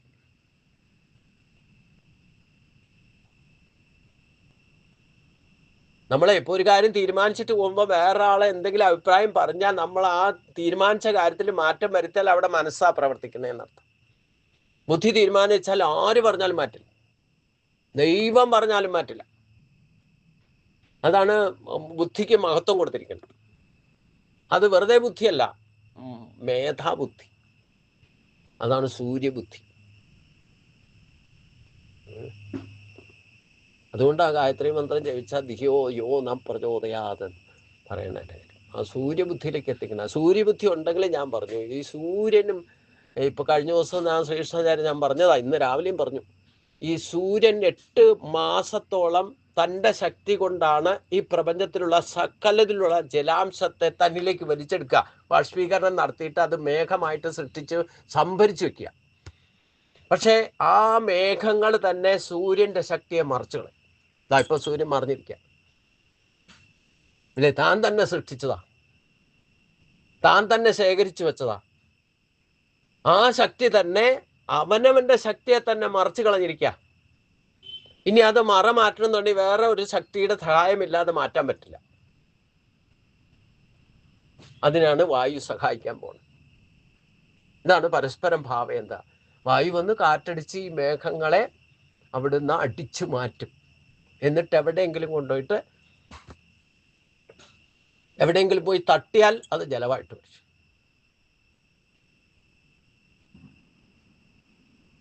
ജലത്തിന്റെ ഉദ്ദേശം എന്താ? ജലം വർഷിക്കുന്നത് എൻ്റെ ശക്തിയുടെ സാന്നിധ്യം അറിയിക്കുന്നതെന്ന് ഗീതയിൽ തന്നെ പറഞ്ഞിട്ടുണ്ടല്ലോ. ജലം ആണ് ഭഗവാൻ ഇരിക്കുന്നത്. എന്താ? ജലത്തിലാണ്. നാരായണൻ എന്ന് പറഞ്ഞാൽ ജലത്തിൽ വസിക്കുന്ന എന്നർത്ഥം. അപ്പം ഏവം പ്രവർത്തിതം ചക്രം ഞാനുവർത്തി അധീഖയ എന്നൊക്കെ പറയുന്നതിൽ പ്രോസസ്സിൽ മഴ എങ്ങനെ പെയ്യണമെന്ന് ഭഗവാൻ പറയുന്നുണ്ടല്ലോ. നമ്മൾ ചെയ്യാനുള്ളത് സ്വയം ചെയ്യാനുള്ളത് ചെയ്യണം, മറ്റൊരാളെ കൊണ്ട് ചെയ്യിപ്പിക്കേണ്ടത് ചെയ്യണം, കൂടി ചെയ്യേണ്ടത് ചെയ്യുമ്പോഴാണ് യജ്ഞകർമ്മം സഹയജ്ഞ ഭാവനയോടെ. എവിടെ യജ്ഞകർമ്മം അതിൻ്റെ ഈശ്വരൻ ഉദ്ദേശിക്കുന്ന കൺസെപ്റ്റിൽ, ലക്ഷ്യത്തിൽ എവിടെ നടക്കുന്ന അവിടെ ജലം വർഷിച്ചുകൊണ്ടാണ് എൻ്റെ സാന്നിധ്യം അറിയിച്ചു തരാമെന്ന്. അപ്പൊ ഈ ജലം വർഷിക്കുന്ന പ്രോസസ്സ് എന്തിനു വേണ്ടിയിട്ടാ? ഭൂമിയിൽ 2/3 ഭാഗം ജലം നിൽക്കണം. അപ്പോഴേ അത് കൂടിയാലും കുറഞ്ഞാലും ഭൂമിക്ക് ദോഷം ചെയ്യും. നമ്മുടെ ശരീരത്തിലും ഓരോ ജീവജാലങ്ങളുടെ ശരീരത്തിലും 2/3 ഭാഗം ജലം. അതും കൂടിയാലും കുറഞ്ഞാലും പ്രശ്നം. ഈ ബാലൻസിങ് നടക്കുന്നുണ്ടെങ്കിൽ പരസ്പരം ഭാവയുണ്ട്. നമ്മുടെ ശരീരത്തിൽ ജലം കുറഞ്ഞാൽ നമ്മൾ പുറത്തുനിന്ന് കുടിക്കണമല്ലോ. ഭൂമിയിൽ ജലം കുറഞ്ഞാലോ അപ്പം മഴ പെയ്യണം. ഈ പ്രോസസ്സ് ശരിയാക്കുന്നതിൻ്റെ ആദ്യത്തെ ഡ്യൂട്ടി ചെയ്യുന്ന ആളാണ് സൂര്യൻ. അതിൻ്റെ ഗുണദോഷം ഒന്നും ചിന്തിക്കാതെയാണ് സൂര്യൻ അത് ചെയ്യണത്. പക്ഷേ ആ സൂര്യൻ ചെയ്ത കർമ്മം കൃത്യമായിട്ട് ധർമ്മം ചെയ്താൽ അവിടെ വിവേചന സൂര്യൻ്റെ ഡ്യൂട്ടി എന്താ? സൂര്യന് കൃത്യമായിട്ട് അറിയാം. അത് ചെയ്യാനുള്ള തൻ്റെ ശക്തിയെ മറയ്ക്കുമ്പോഴത്തേനും അവിടെ പഞ്ചഭൂതങ്ങളിൽ ഒന്ന് സഹായിക്കാൻ ചെല്ലും. കാറ്റ് എന്നിട്ട് ഇതിനെയൊക്കെ അടിച്ചു മാറ്റി സൂര്യനെ തെളിയിച്ചു കൊടുക്കും. അങ്ങനെയാണല്ലോ വീണ്ടും ബാഷ്പീകരണം നടക്കും.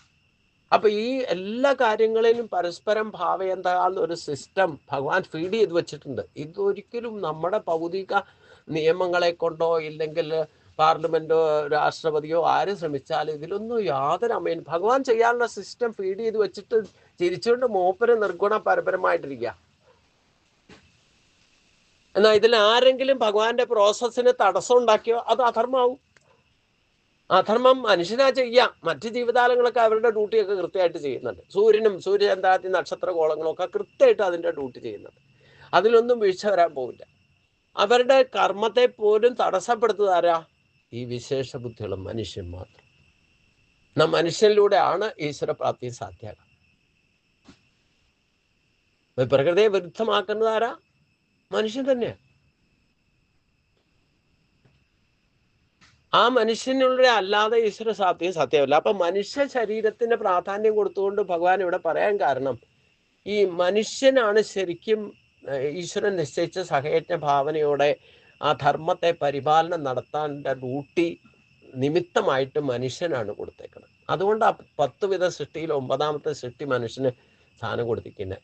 അത് മനുഷ്യന് ബോധം ഉണ്ടാക്കി കൊടുക്കാൻ വേണ്ടിയിട്ടാണ് ഭഗവാൻ തന്നെ 9ാമത്തെ അവതാരം മനുഷ്യനായിട്ട് വന്നിട്ട് 121 മനുഷ്യായുസ് മുഴുവൻ എന്തൊക്കെയാ മനുഷ്യൻ അവൻ ചെയ്യേണ്ടതെന്ന് കൃത്യമായിട്ട് ചെയ്ത് കാണിച്ചു തരാൻ മാത്രമല്ല, അത് താത്വികമായിട്ട് പറഞ്ഞു തന്നിട്ടുണ്ട് ഭഗവാൻ. ഇപ്രകാരം നിങ്ങളൊക്കെ ചെയ്യൂ. ഏവം പ്രവർത്തിതം ചക്രം അനുവർത്ത അതാക്കിയ ഏമേ മതമിതം ദത്താന് തിഷ്ടന്തി മാനവ. ഞാൻ പറയുന്നത് എൻ്റെ അഭിപ്രായത്തെ മാനിച്ചുകൊണ്ട് ഏതൊരു മനുഷ്യനാണ് പ്രവർത്തിക്കുന്നത് അവന് ശ്രേയസ് ഉണ്ടാകും, എന്നിലേക്ക് എത്താമെന്ന് പറഞ്ഞു. ആരാണോ അത് വേണ്ട വിധത്തിൽ ചെയ്യാത്തത് അവന് ഈ ലോകം ഉണ്ടാവില്ല, പരലോകം ഉണ്ടാവില്ല. അത് 10ാമത്തെ സൃഷ്ടിയിലാണ് ആ പ്രോസസ്സ്. എവിടെയാണോ അധർമ്മം നടക്കുന്നത്, അധർമ്മം ആര് ചെയ്യുന്നോ അവരെ ഡിസ്റ്റർബ് ചെയ്യാനുള്ള വ്യവസ്ഥയും ഫീഡ് ചെയ്താൽ വെച്ചേക്കണം. അത് 10ാമത്തെ സൃഷ്ടിയാ. ഇതെല്ലാം ചെയ്തിട്ടാണ് ഭഗവാൻ നിർഗുണ പരപരമായിട്ട് ഇരിക്കണേന്ന് മനസ്സിലാക്കി. ഭഗവാൻ ഗുരുവായൂരപ്പ ഒന്നും ചെയ്യുന്നതായിട്ട് നമുക്ക് തോന്നില്ല. ഭയങ്കര സിസ്റ്റമാണ്. നമ്മൾ ഇത് എലാബറേറ്റ് ചിന്തിച്ച ആശ്ചര്യവത് പശ്ചിത കശ്ചിതേനം. എങ്ങനെ ഒരു സിസ്റ്റം ഇങ്ങനെ നമുക്കൊരു കാര്യം ചെയ്യാൻ പറ്റും? ഒരു കാര്യമെങ്കിലും. പല കാര്യങ്ങളും നമ്മൾ ചെയ്യുന്നുണ്ട്. നമുക്ക് അക്ഷരം പ്രതി ഒരു കാര്യം തീരുമാനിച്ചിട്ട് അത് കൃത്യമായിട്ട് ചെയ്യാൻ സാധിക്കുമോ?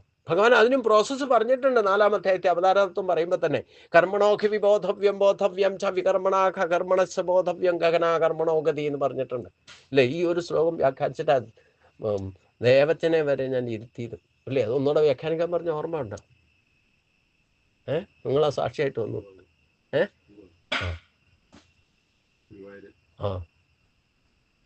അവസാനം ആ ശ്ലോകം ചൊല്ലിയപ്പോൾ അദ്ദേഹം പറഞ്ഞു, ഗീത ഉപയോഗിക്കരുതെന്ന് തലേദിവസം എന്നോട് പറഞ്ഞ ആള് അത് 2ാമത് ഒന്നോടെ വ്യാഖ്യാനിക്കാവോന്ന് ചോദിച്ചു ഇല്ലേ? അപ്പൊ ഗീത പഠിച്ചിട്ടില്ല എന്ന് ഉറപ്പല്ലേ?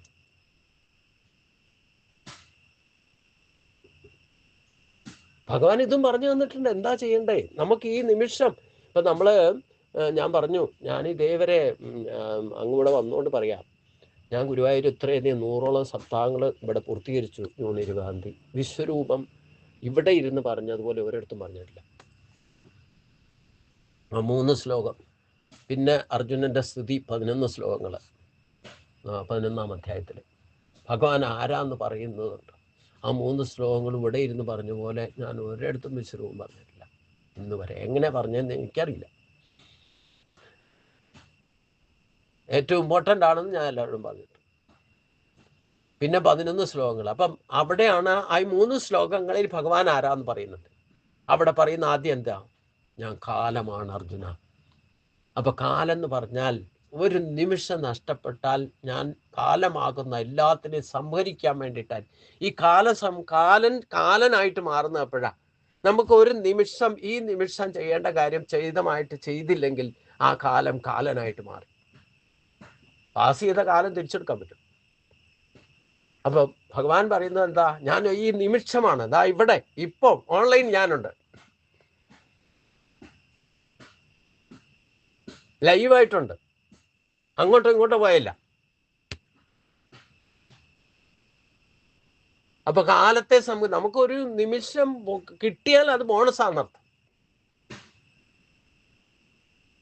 അപ്പം നമ്മൾ ഒരിക്കലും പ്രാധാന്യം കൊടുക്കാത്തതും വർത്തമാന കാലത്തിനാണ്. കാരണം എന്താ? നമ്മൾ പഴയ കാര്യം ചിന്തിച്ചിരിക്കുമ്പോൾ ഈ നിമിഷം നഷ്ടപ്പെടുക. അടുത്ത നിമിഷത്തെ ഫ്യൂച്ചർ ചിന്തിച്ചുകൊണ്ടിരിക്കുമ്പോൾ ഈ നിമിഷം നഷ്ടപ്പെടുക. ഭഗവാൻ മാത്രമേ വർത്തമാനത്തിൽ വർത്തിക്കുന്നുള്ളൂ. നമ്മൾ ഒരിക്കലും വർത്തമാനത്തിൽ വർത്തിക്കില്ല. ഒന്നുകിൽ കഴിഞ്ഞതിൻ്റെ പിന്നാലെ വരുന്നതിൻ്റെ പിന്നേലെ. അപ്പോൾ നഷ്ടപ്പെടുന്നത് എന്താ? ജീവിതം നഷ്ടപ്പെടുക. അതാണ് കാലമാണ് ഞാൻ എന്ന് പറയുന്നത്. നീ കേവലം നിമിത്തമാണ്. നമ്മളൊക്കെ നിമിത്തമാണ്. നമ്മുടെ ശരീരത്തിൻ്റെ പോലും സൂക്ഷിപ്പുകാരാ. ഞാനെന്ന് പറയാനും എൻ്റെ എന്ന് പറയാനും ഒരവകാശമില്ല നമുക്ക്. ഈ മനസ്സും ബുദ്ധിയും അഹങ്കാരവും കാരണമാണ് നമ്മൾ ഈ ഞാനെന്നും എൻ്റെ എന്നുള്ള കൺസെപ്റ്റിൽ നിൽക്കുന്നത്. ഞാനെന്ന ബോധം ഞാനിപ്പോൾ ഇവിടെ ഉണ്ടതാ ഈ നിമിഷം ആത്മബോധത്തോടു കൂടി പ്രവർത്തിക്കുക. ചെയ്യേണ്ട കാര്യം ചെയ്യണം. ഞാനിപ്പോൾ ഇവിടെ ഇരുന്നുകൊണ്ട് പറയേണ്ട കാര്യം പറയണം, പറയാൻ പാടില്ലാത്ത കാര്യം പറയരുതെന്നുള്ള ബോധം എനിക്കുണ്ടായിരിക്കും. ഇത് എന്നെ കൊണ്ട് ചെയ്യിപ്പിക്കുന്ന അകർമ്മഭാവത്തിലിരിക്കുന്ന ഗുരുവായൂരപ്പൻ തന്നെയാണ് എന്നെ കൊണ്ട് ചെയ്യിപ്പിക്കുന്നുള്ള ബോധം ഉണ്ടായിരിക്കും. അങ്ങനെ ചെയ്താലും കർമ്മത്തിൻ്റെ ഗതി ഗഹനമാണെന്ന് പറഞ്ഞു. കാരണം ഞാനിപ്പോൾ പറയാനുള്ള പറഞ്ഞു, ഇത് പറയാനുള്ള കൃത്യമായിട്ട് പറഞ്ഞാലും കേൾക്കുന്നവർ ഏത് തരത്തിലൊക്കെ അവരവരുടെ സ്വഭാവം അനുസരിച്ച് അത് ക്യാച്ച് ചെയ്യുക. അതെങ്ങനെയാണ് നിങ്ങൾ യൂട്ടിലൈസ് ചെയ്യുന്നതെന്ന് എനിക്ക് മുൻകൂട്ടി പ്രെഡിക്റ്റ് ചെയ്യാൻ പറ്റില്ല. സാത്വിക സത്യം ഉണ്ടാവും, രാജസത്വത്തിൻ്റെ തമോ ഗുണ സത്യം ഉണ്ടാവും. ഏത് വിധത്തിൽ അത് കേട്ടിട്ട് നിങ്ങൾ ഉപയോഗപ്പെടുത്തുന്ന അതനുസരിച്ചായിരിക്കും അതിൻ്റെ റിസൾട്ട് പോവുക. അത് ഗഹനമാണെന്നാണ് പറഞ്ഞേക്കുന്നത്. അത് സംഭവിക്കുമ്പോഴേ പറയാൻ പറ്റൂ, സംഭവിച്ചു കഴിയുമ്പോഴേ പറയാൻ പറ്റുള്ളൂ അതിൻ്റെ എന്താ റിസൾട്ട് എന്നുള്ളത്. അതിനൊക്കെ ഈ ശരീരമാണ്. അതെല്ലാം കാരണം എന്താ? ഈ മഹത്വത്വം. അതാണ് ബുദ്ധി. പഞ്ചഭൂതങ്ങൾ ശരീരം, പച്ചയായ ശരീരങ്ങൾ നിർമ്മിച്ചിരിക്കുന്നത് 24 ഘടകങ്ങളുണ്ട്. അതിൽ അഹംബോധം, ഞാനെന്ന ബോധം ഉണ്ടാകും. ആ ഞാനെന്ന ബോധത്തെ ഉറപ്പിച്ചു തരുന്ന മഹത്വത്വമാകുന്ന ബുദ്ധിയാണ്. ഞാൻ എൻ്റെ എന്നുള്ളത് ഉറച്ചു കിട്ടണല്ലോ. അത് ഉറച്ചു കിട്ടുന്നത് ബുദ്ധിയാണ് അർപ്പിക്കുന്നത്. പിന്നെ മൂലപ്രകൃതി എന്ന് പറയുന്നത് എന്താ? അതാണ് ഏറ്റവും കുഴപ്പമുണ്ടാക്കുന്ന സംഗതി. മൂലപ്രകൃതി എന്ന് പറയുന്നത് ഈ മായ സത്വ, ഈ സൂര്യനെ ബാധിക്കുന്ന മഴക്കാറ് തന്നെ തൻ്റെ ശക്തിയെ മറിച്ച് കളയുന്ന പോലെയാണ്. നമ്മുടെ നിഴൽ എപ്പോഴെങ്കിലും ഒഴിവാക്കാൻ പറ്റുമോ? പ്രകാശം കണ്ട അപ്പം നിഴൽ പിന്നാലെ അല്ലേ? ഈ നിഴലൊന്ന് ഒഴിവാക്കിയിട്ട് നമുക്ക് സഞ്ചരിക്കാൻ പറ്റും? ഈ നിഴൽ പോലെയാണ് മൂലപ്രകൃതി. സത്വരജ തമോ ഗുണങ്ങളുണ്ട്. ഇത് സ്വഭാവത്തിൽ കലർപ്പില്ലാതെ ആർക്കും, സൂര്യചന്ദ്രാദി നക്ഷത്ര കോളങ്ങൾക്കും സസ്യലതാദികൾക്കും പക്ഷി മൃഗാദികൾക്കും ഒക്കെ ഈ കരിനിഴൽ വീണിട്ടുണ്ട്. ഇതാണ് മൂലപ്രകൃതി. സത്വരജ തമോ ഗുണങ്ങളുടെ മായയാണ് മൂലപ്രകൃതി എന്ന് പറയുന്നത്. ഇത് സ്വഭാവത്തിലുണ്ടാകും. പ്രപഞ്ച സൃഷ്ടിയിൽ ഒരാൾക്ക് നിൽക്കണം എന്നുണ്ടെങ്കിൽ ഇത് 3 ഗുണവും കലർപ്പില്ലാതെ ഇത് ഉപയോഗിക്കാതെ ആർക്കും നിലനിൽക്കാൻ പോലും പറ്റില്ല. അതൊക്കെ ഈ ശരീരത്തിലാണ് നടക്കുന്നത്. നമുക്കൊരു സ്വഭാവം ഉണ്ടെങ്കിൽ അത് നമ്മുടെ സത്വരജ തമോ ഗുണങ്ങളുടെ കലർപ്പോട് കൂടിയായിരിക്കും നമ്മുടെ സ്വഭാവം നടത്തുന്നത്. അത് പ്രകൃതിക്കുമുണ്ട്. ഈ കാലം എന്ന് പറയുന്ന സംഗതിക്കും ഈ മായയുടെ മൂലപ്രകൃതിയുടെ സൃഷ്ടിയും ഭഗവാനാണല്ലോ. അപ്പൊ 24 മണി ഒരു ദിവസം ഉണ്ടെങ്കിൽ ഈ കാലത്തിനനുസരിച്ച് കൊണ്ട് തന്നെ സത്വരജ തമോ ഗുണങ്ങളുടെ പ്രഭാവം പ്രകടമാകുന്നുണ്ട് പ്രകൃതിയിൽ തന്നെ. നമുക്ക് ചുറ്റും സൂര്യൻ ഉദിക്കുന്നത് സത്വഗുണത്താല, ഉദിച്ചുയരുന്നത് രജോ ഗുണത്താല, അത് അസ്തമിക്കുന്നത് തമോ ഗുണത്താല. എന്നിൽ നിന്ന് ഒരു വാക്ക് സൃഷ്ടിക്കുന്ന സത്വഗുണ പ്രഭാവത്താല, അത് പുറത്തേക്ക് വൈഖരി ഭാവത്തിൽ വരുന്ന രജോ ഗുണത്താല, അത് പ്രകൃതിയിലേക്ക് കുറെ പേര് കേട്ടാലും കേട്ടില്ലെങ്കിലും ഒക്കെ അത് പ്രകൃതിയിലേക്ക് ലയിച്ചു പോകുന്ന തമസില. അപ്പം എവരി ആക്ഷൻ ഈ സത്വരജ തമോ ഗുണങ്ങൾ ഡിപ്പെൻഡ് ആണെന്നർത്ഥം. നമ്മൾ ജനിക്കുന്ന സത്വഗുണത്താല, വളർന്ന് വലുതാകുന്ന രജോ ഗുണത്താല, നമ്മൾ മരിക്കുന്ന തമോ ഗുണത്താല, നമ്മൾ രാവിലെ എഴുന്നേക്കുന്ന രജോ ഗുണത്താല അല്ല സത്വഗുണത്താല, ഉണർന്നെഴുന്നേറ്റ് പ്രവർത്തിക്കുന്ന രജോ ഗുണത്താല, ഉറങ്ങുന്നത് വിശ്രമിക്കുന്നത് തമോ ഗുണത്താല. അപ്പൊ ഇതിന്റെ കലർപ്പില്ലാതെ ഒരു പൂ വിടരുന്നത് സത്വഗുണത്താല, വിടർന്ന് വികസിക്കുന്ന രജോ ഗുണത്താല, അത് വാടിത്തളരുന്നത് തമോ ഗുണത്താല. ഇങ്ങനെ എവിടെ നമ്മൾ കണക്ട് ചെയ്താൽ ഈ മൂലപ്രകൃതിയുടെ കണക്ഷൻ ഇല്ലാതെ ഒന്നും ഉണ്ടാവില്ല. പിന്നെ ജ്ഞാനകർമ്മേന്ദ്രിയങ്ങൾ, അത് പ്രത്യക്ഷമാണ് 10 ഇന്ദ്രിയങ്ങൾ. ഈ 10 ഇന്ദ്രിയങ്ങളുടെ മധ്യത്തിലാണ് സ്ഥാനം അർജുനൻ പറഞ്ഞത്. ഈ ഋഷികേശന്റെ സ്ഥാനം എവിടെയാ? മനസ്സാണ് മീഡിയേറ്റർ ആയിട്ട് നിൽക്കുന്നത്. അതെവിടെയാ നിൽക്കുക? 5 ജ്ഞാനേന്ദ്രിയങ്ങളുടെയും 5 കർമ്മേന്ദ്രിയങ്ങളുടെയും മധ്യത്തിലാണ് മനസ്സ് നിൽക്കുക. അതാണ് അർജുനൻ പറഞ്ഞ സ്ഥാനേ ഋഷികേശ. അപ്പൊ ജ്ഞാനേന്ദ്രിയങ്ങളും കർമ്മേന്ദ്രിയങ്ങളും മനസ്സും ഇന്ദ്രിയ വിഷയങ്ങൾ എന്നിവ അടങ്ങിയ ഈ ക്ഷേത്രത്തെ ആഗ്രഹം, വിരോധം, സുഖം, ദേഹം, ചേതന, ധൈര്യം, ഇങ്ങനെ വികാരങ്ങളോടുകൂടി ചുരുക്കമായി പറയപ്പെട്ടു. അപ്പൊ ഈ പ്രോസസ്സ് ഒരു ശരീരം കിട്ടുമ്പം പഞ്ചഭൂതങ്ങളും ഈ അഹങ്കാരം, അതായത് 24 ഘടകങ്ങൾ ചേർന്ന് പ്രവർത്തിക്കാൻ തുടങ്ങിയാൽ 25ാമത്തെ തത്വമാണ് ഈശ്വരന്റെ ജീവചൈതന്യം. ഈ പറയുന്ന ശക്തികൾ 24 ഘടകങ്ങളും പ്രവർത്തിതമാകണമെങ്കിൽ അതിൻ്റെ അടിസ്ഥാന ദേവത ഋഷികേശനാണ്. അത് നമ്മളിൽ പ്രകടമാക്കുന്നത്, അനുഭവം ഉണ്ടാക്കി തരുന്നത് മനസ്സിലൂടെയാണ്. മനസ്സിന്റെ സ്ഥാനം ഞാൻ പറഞ്ഞിട്ടുണ്ട് എവിടെ ഇരിക്കണേ, സ്കാൻ ചെയ്താലൊന്നും കണ്ടുപിടിക്കാം. മനസ്സ്, ബുദ്ധി, അഹങ്കാരം, ഈ മൂന്നെണ്ണത്തിനെ നിങ്ങൾ CT സ്കാൻ നടത്തിയാലും കണ്ടുപിടിക്കാൻ പറ്റില്ല. ഇതാണ് ജീവചൈതന്യമായിട്ട് പ്രവർത്തിച്ച് അതിൻ്റെ അനുഭവം ഉണ്ടാക്കി തരുന്നത് മനസ്സും ബുദ്ധിയും അഹംബോധവുമാണ്. ഇതെവിടെയായിരിക്കാന്ന് ഞാൻ പറഞ്ഞിട്ടുണ്ട് അല്ലേ? ഉത്തരഗീത വായിക്കുമ്പോഴാണ് കൃത്യമായിട്ട് സ്ഥാനം ഭഗവാൻ പറയുന്നത്. ആജ്ഞാചക്രത്തിലാണ് മനസ്സ്. ആജ്ഞാചക്രം ഭ്രൂമധ്യത്തിൽ പൊട്ടു തൊടുന്ന ഭാഗത്താണ് ഇരിക്കുക. അവിടെയാണ് മനസ്സിരിക്കുക. മനസ്സിൽ ഒരു ബിന്ദു രൂപത്തിലാണ് ജീവചൈതന്യം ഇരിക്കുക. അത് സ്കാൻ ചെയ്തു. ഈ മനസ്സും ബുദ്ധിയും അഹങ്കാരവും ഒന്നും ഒരു ഫോട്ടോ എടുക്കാനോ അല്ലെ സ്കാൻ ചെയ്താലോ ഒന്നും കണ്ടുപിടിക്കാൻ പറ്റില്ല. അതാണ് അന്ധക്കരണം എന്ന് പറയുന്ന സംഗതി.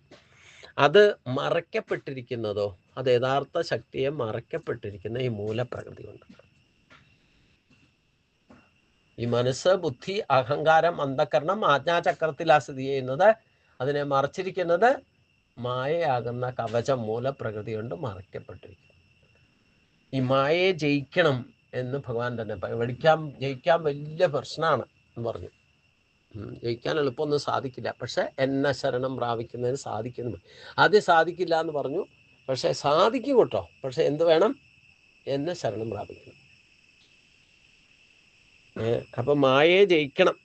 ഇനി മായയെ ജയിച്ചാൽ എന്തൊക്കെയാണെന്നുള്ളതാണ് അടുത്ത 7ാമത്തെ ശ്ലോകം തൊട്ട് 11ാമത്തെ ശ്ലോകം പറയുന്ന 5 വരെ ശ്ലോകങ്ങൾ ഈ മൂലപ്രകൃതി, അതായത് ഈ ശരീരത്തിലൂടെ തന്നെ ഈ മായയെ ജയിച്ചാലാണ് നമ്മൾ ദൈവീയ സമ്പത്ത് 100% പ്രോസസ്സ് പോഷിപ്പിച്ചുകൊണ്ട് നമ്മുടെ മനുഷ്യൻ്റെ ശക്തി, അതായത് എങ്ങനെയാണോ ശ്രീകൃഷ്ണൻ ഈ 125 വയസ്സ് വരെ പൂർണ്ണ മനുഷ്യൻ്റെ ഭാവത്തിൽ കർമ്മം ചെയ്തത്, അത് ഈ 5 ശ്ലോകത്തിൽ ഒതുക്കിയിട്ടുണ്ട്.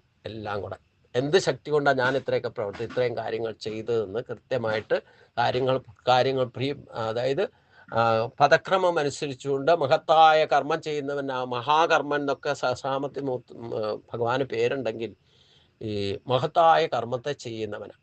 അപ്പോൾ വിശേഷ ഗുണദോഷങ്ങളെ മുഴുവൻ തിരിച്ചറിഞ്ഞുകൊണ്ട് പദക്രമം അനുസരിച്ചുകൊണ്ട് കർമ്മങ്ങളെ തീരുമാനിക്കുകയും ആ പദക്രമം അക്ഷരം പ്രതി കൃത്യമായിട്ട് അനുസരിക്കുകയും ചെയ്യുന്നവനെയാണ്, ഇല്ലെങ്കിൽ അത് ചെയ്യുന്നവനെയാണ് മഹാകർമ്മൻ എന്ന് പറയുക. അത് കൃത്യമായിട്ട് ചെയ്യണമെന്നുണ്ടെങ്കിൽ ഈ അച്ചീവ്മെന്റ് നമ്മൾ ശരീരത്തിലൂടെ ഈ 5 ശ്ലോകത്തിലൂടെ പറയുന്ന കാര്യങ്ങൾ ഉണ്ടാക്കിയിരിക്കണം. അത് നിത്യനൈമിത്യ കർമ്മത്തിലൂടെ ചെയ്യാൻ തുടങ്ങിയാൽ ഈ മായയെ ജയിച്ചാലേ ഇതൊക്കെ പ്രകടമാകും.